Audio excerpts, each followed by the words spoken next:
Philippe Ferrandis est créateur de bijoux, disons le vrai mot, parurier. Son credo, le bijou pièce unique, avec des pierres semi-précieuses, des pierres dures, améthyste, jade, citrine, lapis-lazuli, péridot, corail et bien d'autres. Il crée des merveilles d'une qualité exceptionnelle. Philippe Ferrandis, c'est notre Schiaparelli ou notre Trifari national. Ça a commencé lorsque j'étais adolescent en fait. J'ai trouvé dans une boîte à bijoux de grand-mère des choses qui m'ont tellement inspiré que je me suis dit c'est ce métier-là que je veux faire, c'est ça que je veux faire. Ça n'existait plus à l'époque. Donc j'ai appris ce métier et quand j'étais étudiant, je bricolais, je faisais des choses comme ça pour les copines. Et je me suis dit il faut suivre son instinct, il faut suivre sa passion. Voilà. Et en fait, ça fait 30 ans. La fantaisie est la plus haute forme du talent, comme disait Flaubert, ça y est, ça me revient. Il n'y a pas d'autre mot en fait en France. C'est vrai que ce que je fais, c'est pas de la joaillerie. Et je me sens pas forcément très familier avec ce terme de fantaisie parce que j'aime les matières nobles, j'aime les matières précieuses, etc.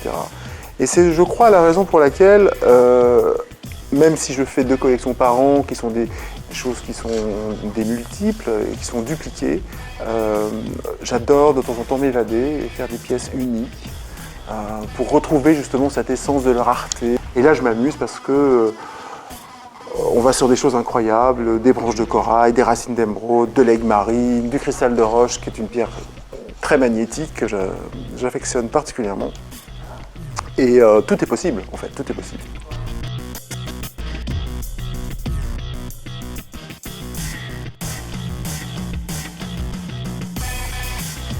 Voilà une pièce unique en cours de réalisation. Je voulais quelque chose qui soit un petit peu étonnant, à porter sur la peau peut-être. Donc ça part d'une toute petite chose en haut qui est une citrine lemon. Ensuite on a un jade qui est naturel, qui n'est pas reteinté.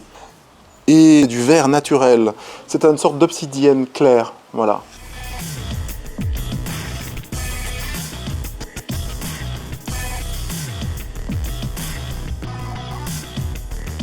Je suis totalement comme un enfant de 5 ans lorsque je trouve ce que j'estime être un trésor, qui peut être des branches de corail qu'on ne trouve plus, qui peut être des morceaux de pyrite, des morceaux de lapis-lazuli, repolis ou matifiés, etc. Et en fait, elles s'imposent à moi, ces pièces. C'est-à-dire qu'en fait, je travaille comme un peintre, j'ai une palette de matières et je compose des choses comme ça.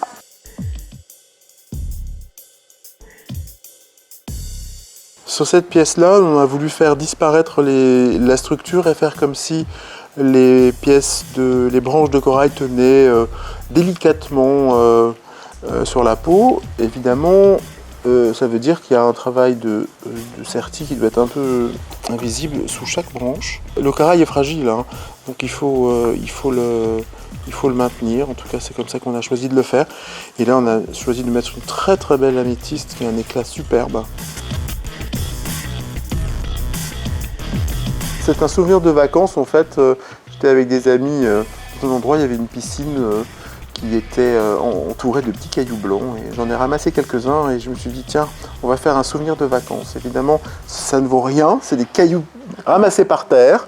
Oui, mais autour il y a des petites fleurs. Et là, bien sûr, on les a remontés comme des pierres précieuses finalement, parce que les choses simples de la vie peuvent être tellement précieuses. Absolument. J'aime bien cette idée de la chose très personnelle, que l'autre ne comprend pas forcément, mais qui raconte quelque chose de très intime. Le luxe, c'est pour soi.